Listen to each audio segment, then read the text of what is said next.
how do you advise people that are dealing with imposter syndrome? Oh, everyone deals with that. Every time you make a status shift, as you move upwards, of course you have imposter syndrome, because when you first make a transition into a new role, you are an imposter because you're a beginner. You don't know what you're doing. And that doesn't mean you're a liar or a fake. And it doesn't mean you should presume more knowledge than you have. It's, what did Nietzsche say? Every great man is an actor of his own ideal.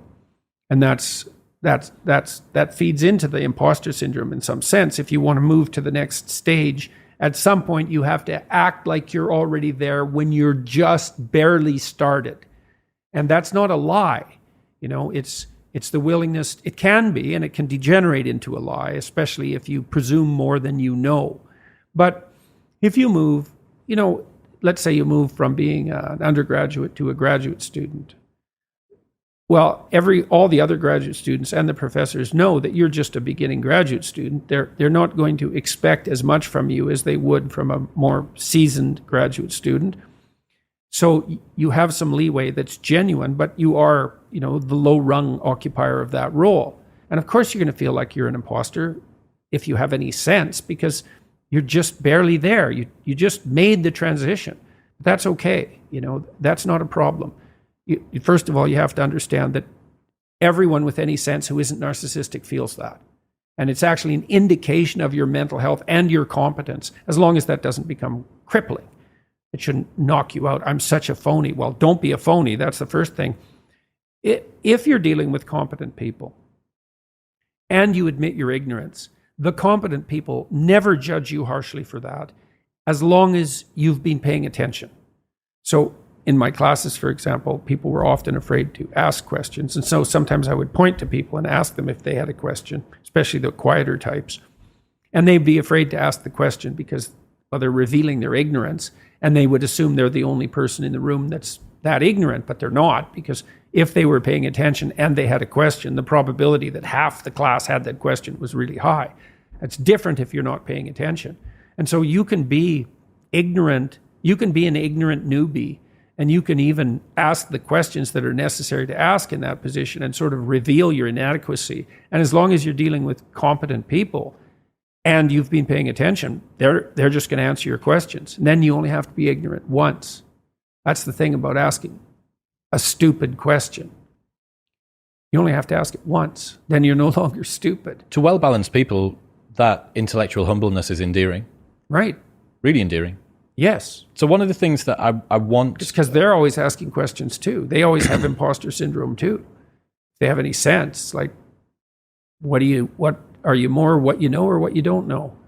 Well, if you're competent, you know you're more what you don't know. And so you're always asking questions. You see someone else asking questions, you think, oh, you're asking questions. You probably are competent.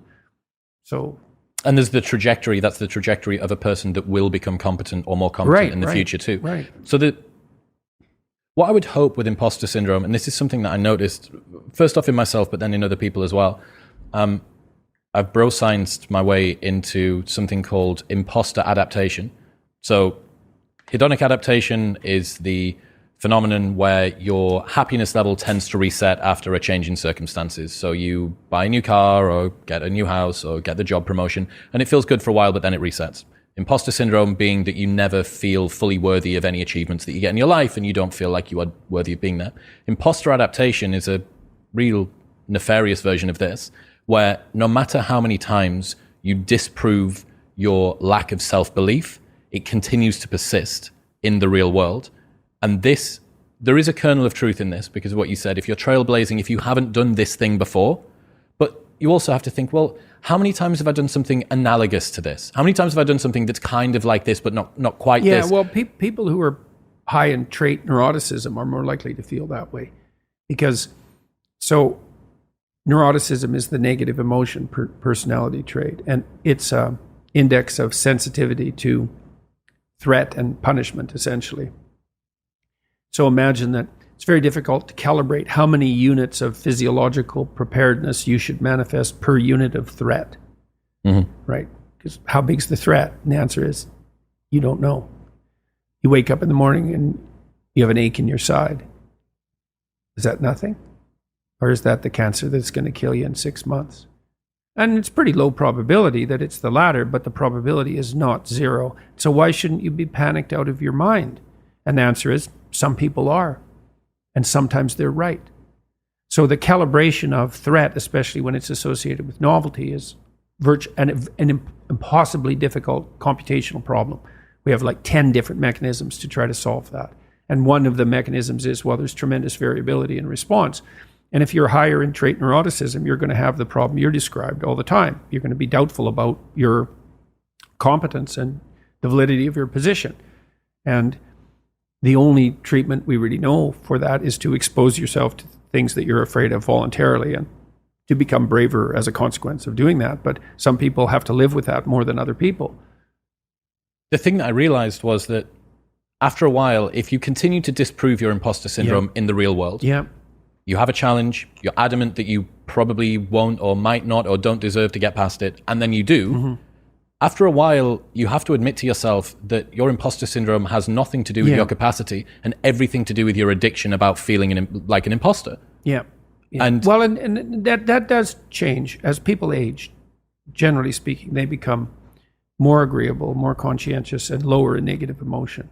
And some of that is that adaptation. You see that you've survived through various challenges, and then you can review that evidence to yourself, but also the people around you bolster you because they have confidence in you, and so their anxiety doesn't trigger your anxiety, and they'll remind you too, you know, you got this, you've done things in the past. Such a wealth of data, you know, you've done it so many times. And I think... And that does help. I mean, it does help. People get more confident as they get older and they accrue experience because of that. But it's subject to that underlying trait variability and sensitivity to negative emotion. I mean, there's been good psychometric analysis of self-esteem scales and neuroticism scales. And they're pretty much the same thing reversed. And so, are you confident in yourself? Self-esteem. Do you lack confidence? Trait neuroticism. And so it is harder for some people because it takes more evidence for them to dampen down their response to threat. So, and it's partly because we're all adapted to some degree to the failure of induction, right? Just because something happened multiple times in the past does not mean necessarily that it will happen the next time. And that's it's the farmer and chicken problem, right? Farmer's always feeding the chicken. Chicken thinks the farmer's his best friend, but one day the chicken is dinner. And that's induction. There was a stable pattern in the past. You come to rely on it, but at any time that axiom can be disproved. And so the fact that we have variability in trait neuroticism is a consequence of the probability of the failure of induction. It's a very difficult problem to solve, how to regulate negative emotion, you know. But I would say that the best way we know is to keep facing challenges voluntarily, pay attention at a rate that works for you, develop your competence. That actually stabilizes the environment around you, so it actually is less predictable and less threatening. Plus, you accrue that evidence, and you get the social support for doing so. That's your best pathway forward. What's happening, people? If you enjoyed that, then press here for the full, unedited episode. And don't forget to subscribe. Peace.